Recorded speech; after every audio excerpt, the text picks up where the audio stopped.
Good evening. Thank you so much, Suki, for the very warm words about me. But first of all, I want to thank Khaki Lab for inviting me for this talk. Um, the topic Pirates of the Malabar seems very interesting, and it is interesting, but I just want to say that the topic of pirates always attracts an audience, and everybody wants to know about pirates. But there's a controversy about the Malabari seafarers, whether they were really pirates or not. So we are going to get into that as we get into the presentation.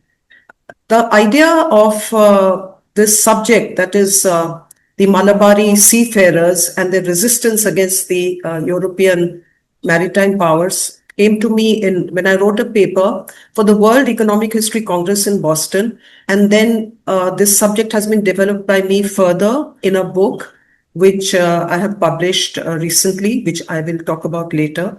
But let's get along with this. And we are talking about the Malabar area and Kerala. Let's first have a look at the map for those who are not familiar. Most people are familiar with Kerala. And I have two maps here. One is the map of the Indian subcontinent, and we know where Kerala is in the southwest coast. And we also have a map here of the Indian Ocean region. This is to show you, since it's a discussion on trade and the coming of the Portuguese and thereafter the Dutch, French, and the English, of course, we see that trade from Kerala was going to different parts of the Indian Ocean region, to Southeast Asia, to the Spice Islands.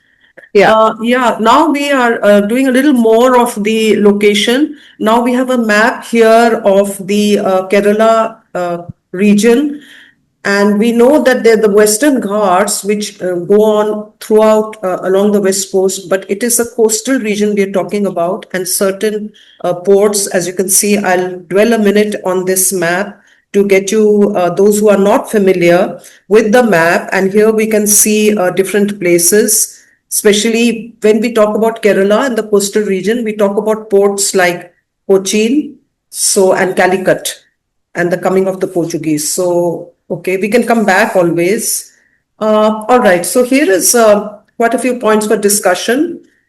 I think Suki also mentioned that the Malabar coast, the coastal region in Kerala, was linked to the Indian Ocean by spice trade. And we go back in history to the Chera dynasty, which was a major kingdom of the region, from the 3rd century BC to the 12th century CE. And we also have references to the Malabar coast in Tamil Sangam poetry. In maritime trade, as I showed you in the map, there was a demand for the spices of Kerala, both in West Asia and in Southeast Asia. There were markets even much before the coming of the Europeans. The Malabar black pepper was called the black gold of India, and it was very much in demand. Marco Polo visited the Malabar coast on his return route from China. He visited Kublai Khan, as you know, and when he was coming back, he visited the Malabar coast in the period of 1292 to 94. And Marco Polo refers to shipbuilding, to Chinese ships visiting the Malabar ports, and also to the vibrant trade of the region. Then we also have a reference later on in the 15th century, as we go on, that the Chinese traveler Ma Huan, he accompanied Admiral Zheng He to the Malabar coast, and he has also written about this region. Here we have a front cover of the Travels of Marco Polo, which is available in the US Library of Congress website. And this is Marco Polo and the Florentine humanist historian Poggio, and he talked about the very, very busy port in Malabar. And then, of course, many of you have traveled and you've seen the Chinese fishing nets of Cochin, which is actually harks back to 3,000 years of a maritime tradition. So these are very interesting for you. We all are familiar that in 1498 the year is very important because Vasco da Gama reached Calicut, Kozhikode in 3 voyages. He made 3 voyages to Calicut, which is now known as Kozhikode. And now, what's this all about? What is this great, instrument of resistance? Why did this happen? It was a resistance against the Portuguese, who were the very early arrivals on the on the Malabar coast.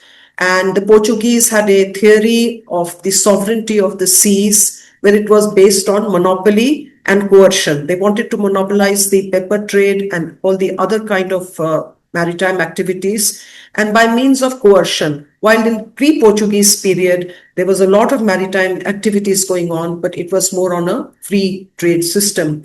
The cartas is something I will bring your attention to. The cartas is a French word meaning a license which was required for ships, indigenous ships, to travel in the Indian Ocean waters. And here we are talking about the Malabar coast, and we find that the Portuguese imposed the license system, or the cartas, the card, which everybody in the sense, all the indigenous shippers had to buy. Otherwise, it would be at the pain of their ships being seized, their cargo being seized, the ships even being set on fire, and the crew being captured. So it was very, very coercive, violent policy. It was the use of violence in Indian Ocean trade, which was not to be seen before. This matter, this has been discussed by many scholars, but I'm going to move on. I can't stay with it, but I'm sure there'll be questions which I can explain further. The Malabar seafarers were highly traumatized by this very direct European intrusion, and it led to a large-scale militarization of the coastal society in the 16th century. And my presentation is basically talking about the theory of piracy. The seafaring activities were going on the Malabar coast in Kerala in the 16th century. So there was a high degree of trauma, which maybe comparatively did not happen in Gujarat, or so much so in other areas, which it happened in the Malabar. And the direct response of that was a militarization of coastal society. Uh, Among the groups, there were the local warrior tradition of the Nayars. The Nayar community are very well known even today, and they have a warrior tradition. Then, of course, everybody is very familiar from the school days, from our textbooks, with the Zamorin of Calicut, who was a Samudri Raja. Zamorin is a corruption of the word Samudri Raja. And in Calicut, the Zamorin became the center of this resistance. I have given a reference of the very well-known eminent scholar Geneviève Bouchon, who's talked about the unique configuration of Malabar states. And this is important to see, that the power was shared between Hindu rulers and Muslim sea traders. A very interesting symbiosis between Hindu rulers and Muslim sea traders. Here we have again a very beautiful depiction of the Zamorin of Calicut, painted by Veloso Salgado in 1898. In fact, there are many depictions of the Zamorin of Calicut. I didn't have enough time, according to what Khaki Lab has given me, to show so many pictures. But I think this is a very beautiful picture which shows the Zamorin. It also shows how Europeans looked upon Indian potentates and powers, and how they're depicted. But there are also those who are interested to research later. They can look at how the Zamorin later in current times also didn't have the power, but they were very much there. Then the other picture is also quite common, that is the Zamorin and Vasco da Gama. There are many depictions of this. If you go to Google, if you go to text, you go to manuscripts, you'll see illustrations of the Zamorin and Vasco da Gama, where Vasco da Gama arrived at Calicut, as we all know, and then how he met him. And there were a lot of Arab traders at the court of the Zamorin, and how they were dealing in spices, dealing particularly in black pepper, which I mentioned is a gold of this time. And when a question was asked, very interestingly, to Vasco da Gama, why have you come? And he said, I've come in the search of Christians and spices. This is also a very common statement of the Vasco da Gama. I guess he said it, or he didn't say it, but it's come down in the records. And there was also a question of conversion. There was also a question of religious a dialectic of religions between the Hindus, the Muslims, and Christianity, where Vasco da Gama did come with a papal bull from Portugal, which which was a direction for him to try to convert people. But we are not going into that subject. We are going into a field of trade and seafaring. But I want to keep on emphasizing how Muslim seafarers, Muslim merchants, and Hindu merchants at this particular time, 16th and 17th century, really worked in cohesion in dealing in trade and also as a form of resistance. We have lots of travelers' accounts. I think travelers' accounts are some very interesting areas of primary sources. And there are many, many, but I'm just mentioning a few here. We have Ibn Battuta in the 14th century who talks about the Malabar coast. He talks about the seafarers. And then we have lots and lots of Portuguese sources. We have Duarte Barbosa. And then we have also Dutch sources. We have English sources. We have French sources. As you can see, we have Tavernier. Tavernier, everyone is familiar with, and they've all visited the Malabar coast during their visit during the 16th and the 17th centuries, and they have talked about the people, the seafarers, and the activities and so on. But this very important text, the Tuhfat al-Mujahideen, which is written by Zainuddin Makhdoom in the 16th century, 1583, really refers directly to the resistance of the Malabari pirates to Portuguese colonial expansion. It's a very detailed work. It has been translated, and we have translated versions also. It's important to look at this work because we don't have any other such similar work like as the Tuhfat al-Mujahideen, and the Portuguese are referred in this text, in this original work, as intruders. They're intruding on this area, and therefore there was bound to be a resistance to remove them or to deal with them.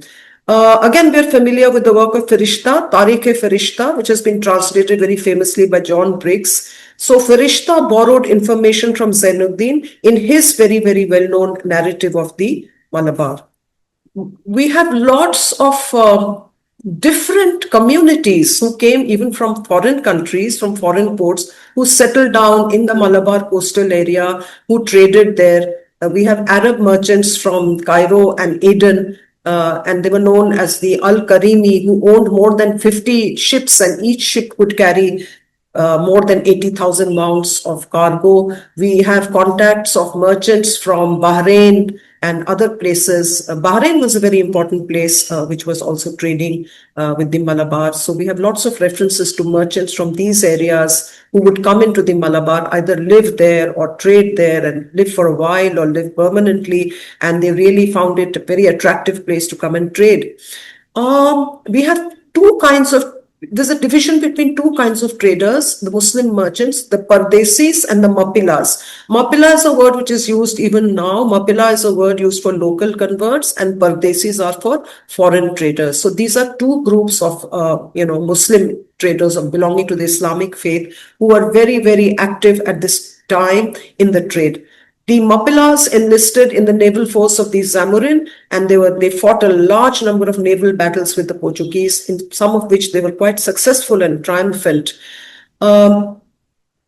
Kunjali Marakkar II was credited with organizing the first naval defense of the Indian coast, to be followed in the 18th century, of course, by the Maratha admiral Sarkhel Kanoji Angre. We are in Maharashtra, we are in Bombay, so most scholars and most students are familiar with the activities and the bravery and the resistance of the Maratha admiral Kanoji Angre. But before him, it was Kunjali Marakkar II who organized the first naval defense of the Indian coast, which should be noted. The Ali Rajas of Cannanore were very, very important players at this time. Cannanore is now Kannur, which is in the northern part of the Malabar coast.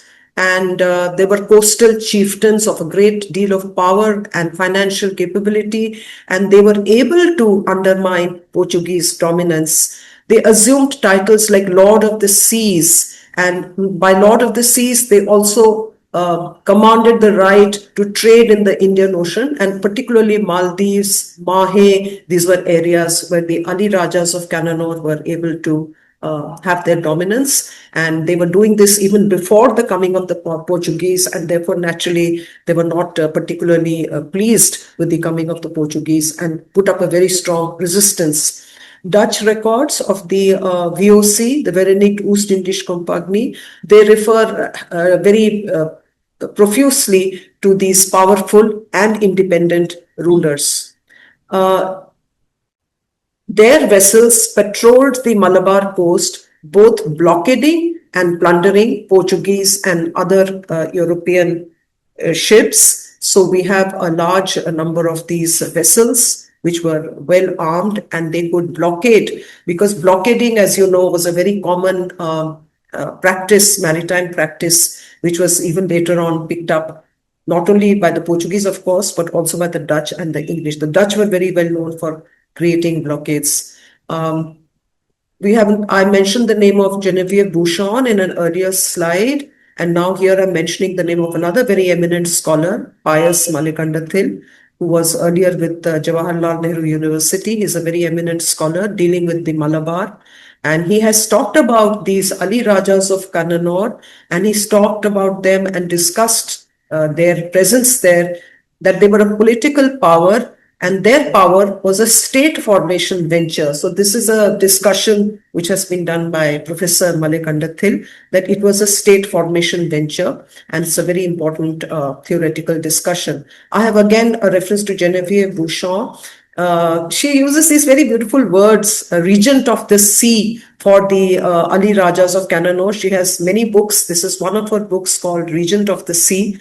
And she discusses the accumulation of wealth from trade and how these rulers, these chieftains, transited from maritime mercantile status to quasi kingly stature. So they were quite powerful. They were very strong chieftains, and the Portuguese could not take them lightly at all. Now I come to the interesting bit, which is connected to the title, which I think attracted many people into this discussion. And they may be finding a bit boring what I've been saying earlier. So now I come to the crux of it. Now, how were these merchants called pirates? How were these? They were basically mariners. They're basically merchants. They have their own ships, but they're traders. Yeah. So they became corsairs. And they were, why? How did they become corsairs and pirates? Or were they called pirates? Because they were displaced from their traditional trade structures. Once you're displaced from your original status, then you tend to fight back. And they already were in a very good system of the traditional trade structures of the Indian Ocean, both in Southeast Asia and in West Asia. And many of them, not all, many of them became corsairs. M.N. Pearson, I must mention, otherwise discussion would be incomplete. He's also a very eminent scholar, and his work is again on various fields, including the Malabar, on Kerala, and the field on which I have done some work. So he asks a very interesting question. Who is a pirate? Who is a pirate? And I love this question. So they could be privateers, they could be guerrilla warriors, they could even be inoffensive traders. Privateers, how is the word privateer different from a pirate? Privateers are those who are given kind of a commission by the state to pillage ships, to plunder ships, to attack ships. For example, if you read about pirates of the Caribbean, or you read about pirates in England, you hear about these privateers like Captain Kidd and others who were privateers, who were given a commission, a charter by a royal charter to go and pillage the enemy ships. So who is a pirate? M.N. Pearson in his works has a very interesting discussion on who is a pirate. He tries to find answers, like the guerrilla warriors is also, I think, a very good word, because guerrilla warfare, we normally connect with the Marathas or with Chhatrapati Shivaji Maharaj. Normally that comes to our mind. But guerrilla warfare can also take place at sea. And I think that's a very important area of research, very important area of discussion. So were not these Malabaris practicing guerrilla warfare at sea against the much larger Portuguese vessels, the carracks and caravels and larger ships with cannons and artillery? And if they were successful, then guerrilla tactics can be discussed as a successful maneuver. Many of them were also inoffensive traders who were perforce joining in a resistance activity because their original standpoint had been disturbed. Scholars like O.K. Nambiar, then Binu John Maila Parambil, whom I have met at Leiden, they have written in their works that the theory they have presented is those Malabaris who resisted the Portuguese, they've been depicted by Professor Nambiar, by Professor Binu John as patriots and nationalists because they were able to put up resistance against the early stage of colonialism. So that's a very interesting discussion. I also find this point very interesting, very romantic, very adventurous, that this is a period, this was an age when piracy and brigandage was rampant not only in the Indian Ocean, but in the Atlantic Ocean, in the Mediterranean Sea, and it was very common, the activity of piracy, the theory of piracy, why theory it was happening at that particular time, brigandage and piracy. And I'm sure many of those who are listening to this talk are interested in piracy and they watch lots of films and discussions and books, etc. So I think it was not a very limited activity or a very micro topic here. Piracy and brigandage were rampant at this time, and violence at sea was quite common, and that has to be kept in mind in context when we're discussing this. We see that the situation changes gradually because Vasco da Gama comes in 1498. So this whole century, that period is when the Portuguese are in domination. That is the 16th century. Towards the end of the 16th century, we see that the Estado da India, which is the name, the state of India, the Portuguese maritime empire in the Indian Ocean was known as the Estado da India, the state of India. It was not just India; it encompassed all sides of the Indian Ocean, which is the way it was known. So the Estado da India, whose headquarters was in Goa, as you know, and also in Lisbon, which was the kingdom of the Portuguese, they liberalized the spice trade. Once the spice trade monopoly was liberalized, there was a change in the situation, and other mercantile powers stepped into the arena. For example, the German and the Italian merchant magnates like the Fuggers, the Welshes, the Rovalescas, because there was a lot of money being made here. So these different merchant magnates come in. Can we look upon them as the beginning of early corporations? Maybe yes, maybe no, but yes, they were all there and the situation was changing. There were syndicates which were sailing from Kerala to Lisbon directly. And we also have English and Dutch pirates who were, trawling the seas and stalking the seas in this Arabian Sea. This is an interesting picture of the Pirates of the Caribbean. I don't know whose ships they are. I think I found it, and I think it's a very exciting picture. I think it's a picture of the Caribbean, the Pirates of the Caribbean, the East India Company in the 18th century, and lots of paintings of this period depict piracy at sea. Also, the Barbary pirates were very famous, so we have them at this particular time. I would like to digress a little bit because I have a little bit of time, looks like a little time. And there were pirates like Captain Kidd and other pirates who were also in this area of the West Coast. And for example, there was an Armenian ship, the Kedah merchant, which sailed from Surat and which he captured. Captain Kidd came to the west coast of India, he captured it, and then he took it away all the way to the West Indies, where the ship Kedah merchant sank. And then he escaped on another ship to New York. And from there, he married a rich widow in New York City. But he tried the life of a gentleman, and then he was brought back to England and hanged at Tilbury. So pirate stories are so rampant. I'm only trying to connect it. I only digressed for the reason that there were European pirates, there were Dutch pirates, French pirates, and they were all over this area. We also have Aurangzeb's ship, the Ganj Sawai, which was captured and seized by another English pirate, Captain Avery. So pirates were a very common theme. We have some more details here. 17th century, again, there's a change because we have the incoming of the English, the Dutch and the French mercantile presence in the Malabar, the English East India Company, the Dutch Company and the French Company. The Dutch are very important in this area, the VOC, because they conquered all the Malabar ports by 1660.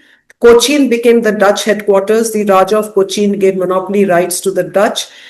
in return for evicting the Portuguese. So you can see how alliances are also made vis-a-vis the different European powers, how the indigenous powers get friendly with different, like for example, they get friendly, they ally with the Dutch to fight with the Portuguese.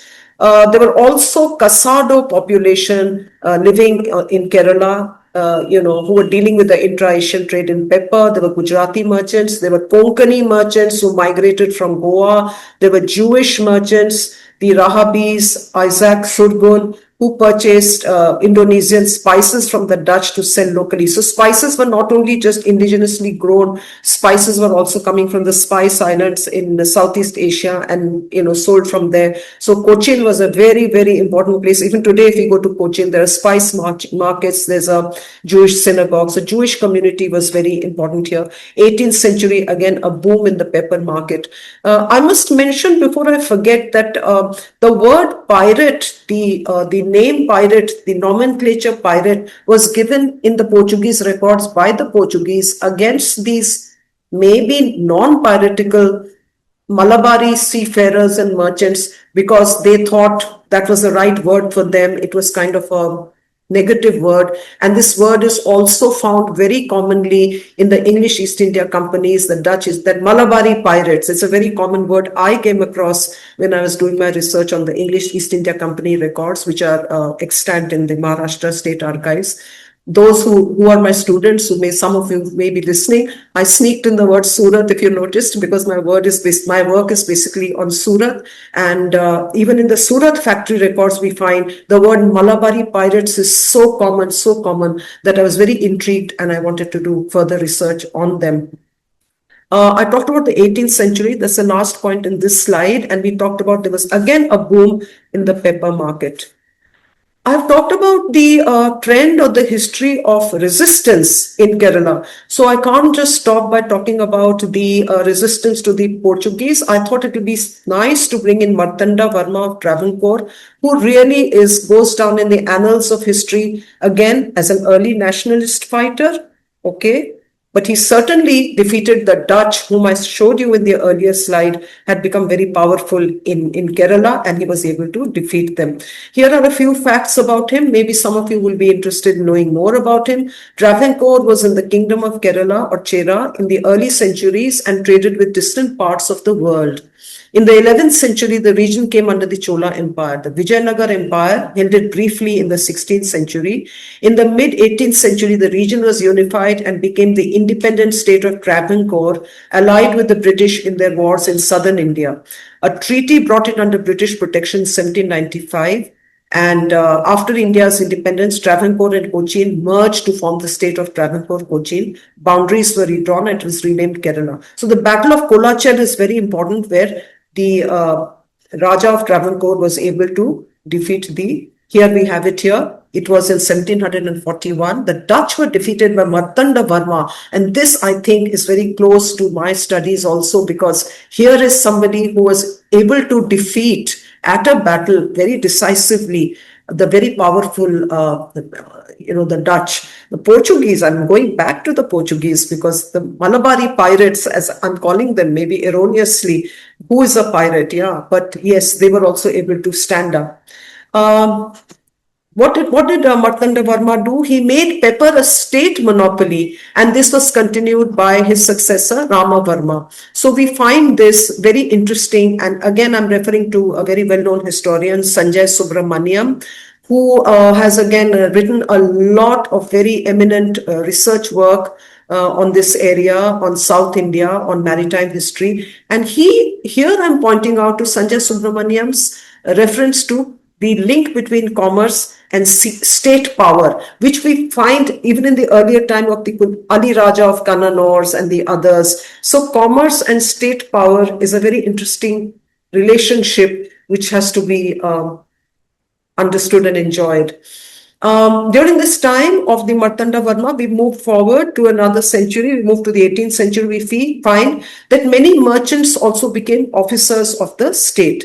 And we have then also Malabar was attacked by the Mysoreans. We have Hyder Ali and then Tipu Sultan. We have a Nair rebellion against Hyder Ali with the support of the British. This also I find very interesting. This great tradition of rebellion, which I think makes history so interesting.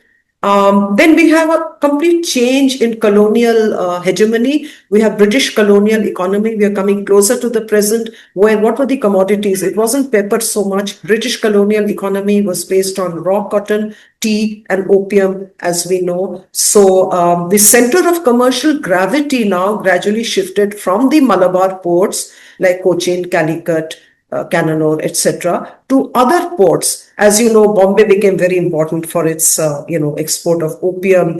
Calcutta became very important. So we have so many other works by other scholars on this. So, but I just want to say this, that the tradition, the thread of rebellion continues. This is, I think, I'm concluding here. There are just some simple points. There's a beautiful picture. Kerala and the Malabar coast is the most beautiful place. It's on heaven on earth, no doubt, even today. So it makes the discussion more interesting, hopefully. There are a few points here which we've talked about. We have talked about Indian Ocean and coastal trade. This whole discussion, which has gone on for a while now, I hope I haven't bored everybody, is based on Indian Ocean and coastal trade, and this is what my work is on. And how we find, which connects it with the topic, is that the Malabar coast was totally against coercive mechanism. That is what is about resistance. The policy of resistance means when you stand up strongly against coercive mechanisms, and this is what the Malabar was able to do.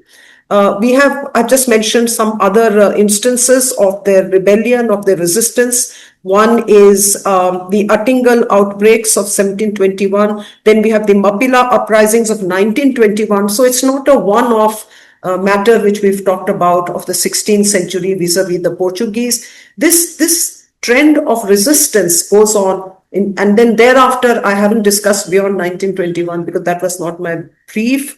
I've said that though there were so many shifts in the balance of power, and in fact, these shifts in the balance of power which made resistance inevitable. In fact, I would like to refer to this book of mine, which has a discussion on the Portuguese. I don't think you can see the book. I'll just say it's called The Route to European Hegemony, which has been published recently, which has quite a lot of details on this subject.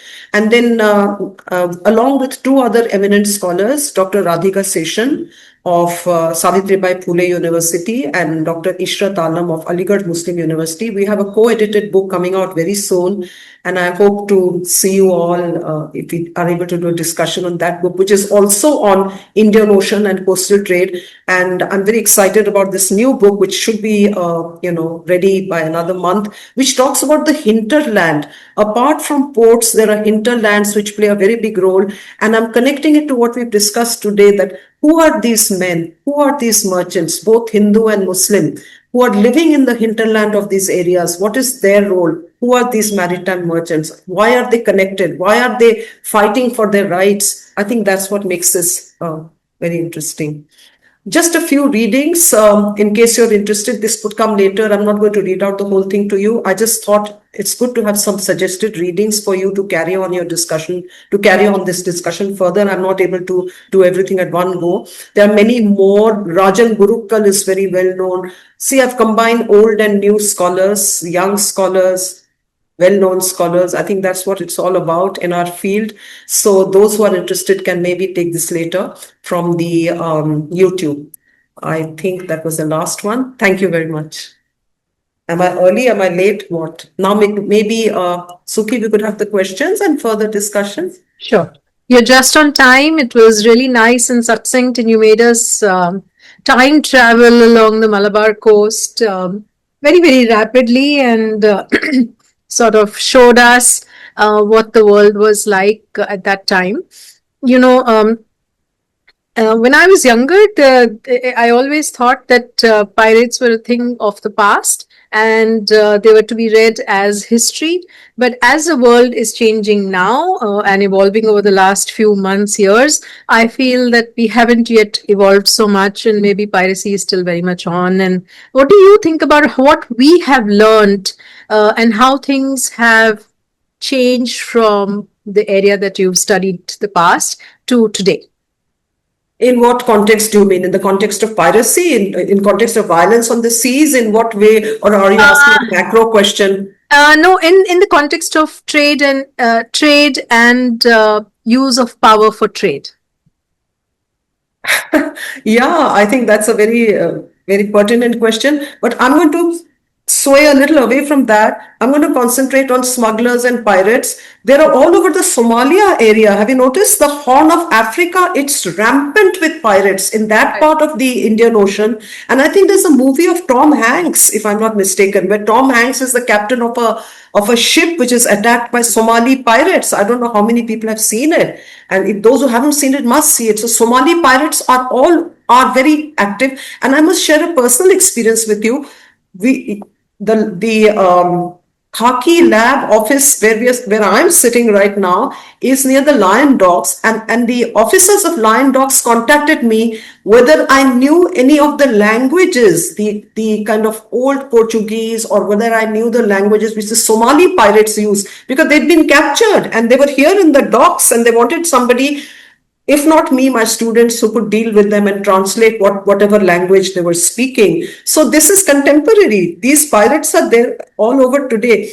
And I think I'm back to the Malabar, Suki. I think pirates, I won't call it pirates. I'm sure there'll be a lot of objections. Why is Dr. Maloni calling everybody a pirate? Piracy is a word which has been, as I explained, but I think there've been smuggling going on before the opening up of the economy. In India, you talked about trade and the economy and the open free economy once it came in with Narasimha Rao and Manmohan Singh and so on. Do you remember that we used to buy smuggled watches and smuggled things, wanting to coveting all these imported things? It was done by all these men from Kerala who were in Bombay selling the, smuggled goods, because they would go into the area which was and collect contraband things. I think it's a reflection of what was happening earlier. But what I salute is their capability of dealing with the sea, because the Kerala coast, as you know, is full of, creeks, and which the Portuguese were not able to deal with. They would be hiding in some of those creeks and small inlets and then attacking the Portuguese. So it could get very interesting. This whole thing could be taken further. I'm planning to write a book on this topic. So let's see. Wonderful. We've got a preview of where your mind is Yeah, going. Dr. N. Kishorjit Singh has said that the movie title is Captain Phillips. And Yes. I'd like to invite Shrikant. He said he wants to come in on this issue of modern piracy. Would you like to put on your video and audio and just speak, Shrikant? Can you hear me and see me? Can. Yes. Hi. How are you? Good to see you. Good to see you, Professor Maloni. And first of all, wonderful talk. I admire you a great deal. You know that. Thank you so much. The reason I'm coming in with regard to modern piracy is because I was able to see it firsthand as our defense attaché in Kenya, accredited to Somalia in the peak years of piracy between 2008 to 12. That's where I'm coming in from. In fact, I've done a couple of talks on this, and I don't mind doing one for Khaki again on how modern piracy and what it illustrates about the maritime dimensions. But just to sort of limit myself at this point of time, yes, it's very much alive, as Dr. Maloni said, Professor Maloni said, largely prevalent in the Gulf of Aden area. Before that, it used to be about a quarter of century before that in the Strait of Malacca, where state action brought it down, sometimes off Bangladesh. But the reason is, as she brought out earlier, distinction between privateers and piracy. Modern definition of piracy has to take in lots of state sensitivities. Again, I can get that into that later, but not now. So we sort of sometimes use words like hijack and don't say piracy. But in its different manifestations, A, it's certainly there.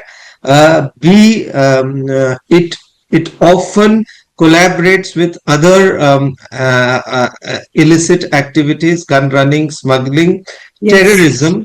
Most Drugs, recent, drugs. most drugs, absolutely. And again, these triangles are famous for that. Most recently, the Houthi rebels in Yemen and the Somalis in the Gulf of Aden region have collaborated.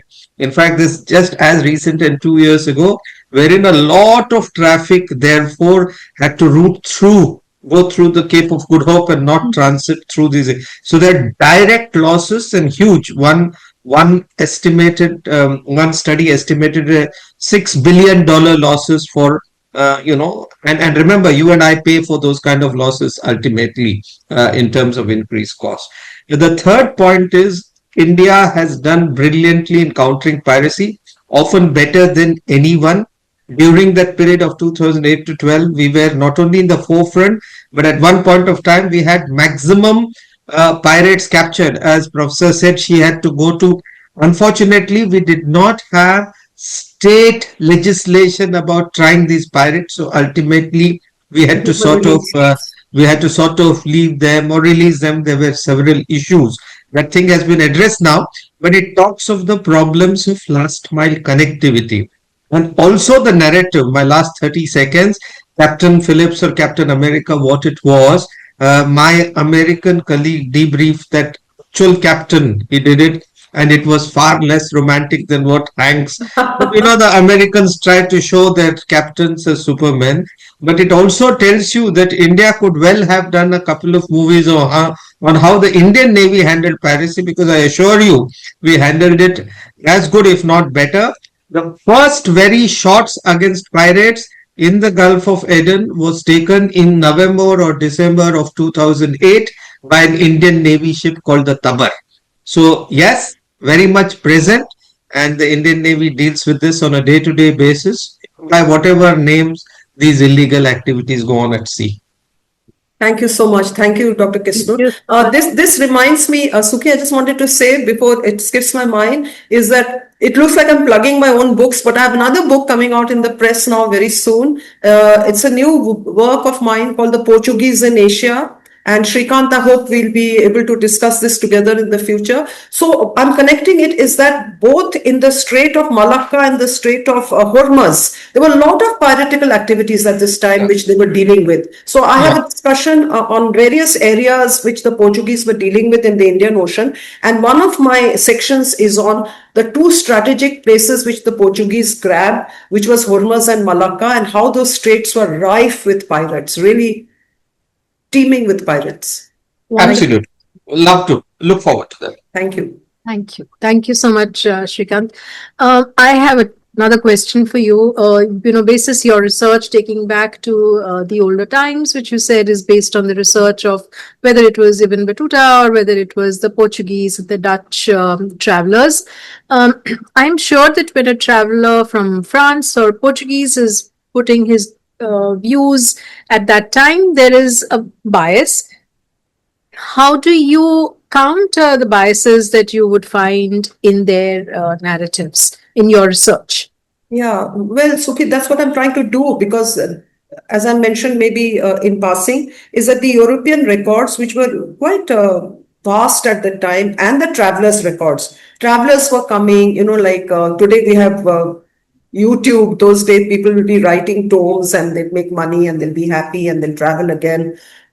So they also want to make it exciting. The travelers' records, at least, have to be read by somebody, and if they're very dull and full of only how much of pepper has been sold and how much of cotton has been sold, those are in the company records. Hmm. The travelers records are quite exciting, but both of these corpus, they talk about Malabari pirates in that context. Now, of course, we count, we meaning scholars. I mean, I'm just one person, but most scholars, both international and Indian, have countered that. As I mentioned, so many scholars have, I mentioned, I gave a list and so on. They've countered it by saying it's not really piracy in the in a negative sense, but it's a form of resistance against violence and coercion which is being imposed on you. So, in fact, in this talk, I've tried to illustrate how it's a form of resistance. You did that, yes, yes. Radhika mentions that Marco Polo was one of the earliest of the European travelers to talk of the pirates, and of course, um, uh, Jyoti has a question. Was the Malabar piracy only for spices, or were there other? Was the piracy on account of spices, or was there more at stake? I think trade was big time. Trade was the main impetus, the main drive, and it was for spices. As Vasco da Gama, he arrived and he sort of hopefully bowed before the Zamarin of Calicut. He said, "I've come for spices and for Christians." So the two purposes: one was to convert people, and the other was to grab the spices, because spices had become so expensive and so precious. So to answer Jyoti's question, it is basically the fight for the spices, which already the Malabar traders, they were already linked with parts of the Indian Ocean in dealing with the spices. They were making profits, and suddenly you have these Portuguese who are trying to elbow you aside. So it was basically the trade in spices. That's what fight is. Don't you think, as you mentioned yourself and Shrikant did too, I think trade makes the world go round. I mean, what's happening today, without me going into that, if you look at today's newspaper, that's what's happening today. All the wars are for money and spices. So, thanks. Radhika says that the Dutch records talk of the support given by the Malabar princes to those whom they call pirates, as well as other local connections of the pirates. So, is there something you can tell us about Sorry, that? can you repeat that? I didn't get it. Radhika says Dutch records talk of the support given by the Malabar princes to those whom they called pirates, as well as other local connections of the pirates. Can you throw any light on that? Is it Radhika Seshan? Yeah, she is it Radhika Seshan? Her surname is not there. Radhika's only said Radhika. She can probably tell us if it is. Yeah, maybe she could tell us a little more about it if it is Radhika. She's Yeah, she is telling everyone. yeah, that piracy. As a label, correct. I think she's given a very good explanation. That's my colleague with whom I've done this new book, which should be out very soon. She's from Pune, and also with Professor Ishrat Alam. So hi Radhika, yes. So what she's saying is very correct. I don't have to add to it. Okay. She's also yeah. So she said that it was used as a label. Of course, there's also Dr. Kishorjit Singh, who said that Ibn Battuta was plundered by the Malabar pirates, and he was barely left with his clothes. So yeah. And he also mentions that the Malabar seafarers possessed advanced knowledge of navigational. Yes, I saw that point, which is I missed that point. They were very well informed, and they had expertise in this field. I also must mention here that not that there was resistance all the way through. Once they were the coming of the English and the Dutch and the French, and as I mentioned, the syndicates, many of the Malabari seafarers even joined hands with them and worked together. So profit became, the mercantile system kept changing and transforming itself with the centuries. So what was happening in the 16th century, the Portuguese was the most violent resistance, with Tufat al-Mujahideen and other works, which are really talking against the Portuguese and so on. And then slowly, but I only brought in Markanda Verma and others because I'm also his admirer, because imagine at that time able to have such a victory against the Dutch. According to me, that was something very special. So Shrikant has an interesting point about just nomenclature, saying that even Angre was called a pirate by the British. Correct. Local resistance is often called that. Yes. I mentioned Angre and I talked about him, that yes, these are the figures on the West Coast. We in Bombay, Khaki is on the West Coast. We live in the West Coast. So it's so great to know about the things which were happening. Of course, the other coasts are also important. The Bay of Bengal makes for such an interesting study. For example, Dr. Radhika Seshan's work, she has worked among other areas on the Coromandel coast. And so this book, which is coming out, the co-edited book, is the number of conferences we went to in the World Economic History Congress. And yeah, what is Radhika saying? Angre family is pirates of Angria. That's right. Yes. I think it's very adventurous, and I think many books could come out of this. Correct. A lot of research and a lot of, different perspectives of seeing the same action. You can see the elephant from different sides and see what it looks like. And But we shouldn't see the elephant wrongly, as in the story where the blind men looked at the elephant and came up with different theories. That shouldn't happen. yeah. Of course, there's a lot of compliments for you in the chat, that your research and study are both very impressive, and the body of work that you have put together in such a you've narrated it in a very sort of clear and succinct manner. So thank you so much for that. Shrikant is still saying that there is a navigational area of the Konkan coast, which is known as the Angria Bank too. Yes, yes, of course. Yes, yes. There's so much more that we can learn. I think if we were in conversation, wonderful presentation, Thank you. given us a lot of food for thought. And I think that the list that you have put up as your research reading list is very, very useful for us to research more into the area. And of course, your books as well would be, a wonderful start for us. So thank you so very much for being our guest today. And thank you to all our audience as well for being with us here. And a very good evening to all of you, and see you next Saturday. Thank you, Dr. Ruby.